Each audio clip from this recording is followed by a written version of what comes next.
If you had sort of a single piece of advice to give an up-and-coming documentarian to help them succeed, what would that be? I think it would be, the lesson that we really took to heart, and I think is partially responsible for the success of this movie, which is just let the footage speak to you. Like, let the footage itself dictate the story. Be patient enough to let that happen.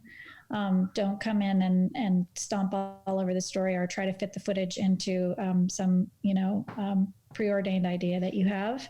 It's an organic means of making a film that takes time and patience, but is incredibly rewarding. And I think if you just take that attitude and take that stance towards the material that you've either found or shot or gathered, you will end up with a stronger film.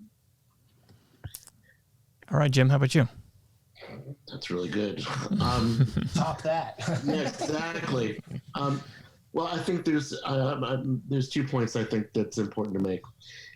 With anything that you're doing, finding your own community of people that like to do what you're doing is really important. And one should be, hopefully, unless you're up in the space station, and maybe even there, find somebody that maybe wants to collaborate with you. So it's just that kind of thing helps you learn from other people and such, and you just don't have the whole burden. And the other thing I would say is that, the first thing you try to do is, it doesn't have to be your masterpiece. You could literally do a 3-minute documentary about these two, mourning doves that are right outside my window right now.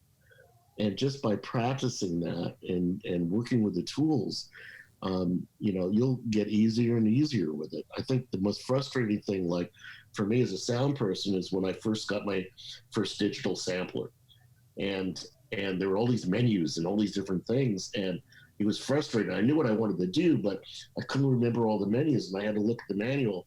And I remember that one day where all of a sudden I was going dip, dip, dip, dip, dip, I'm ready to go. And if you keep on working with the tools and just keep going, it's gonna become an extension of your mind eventually.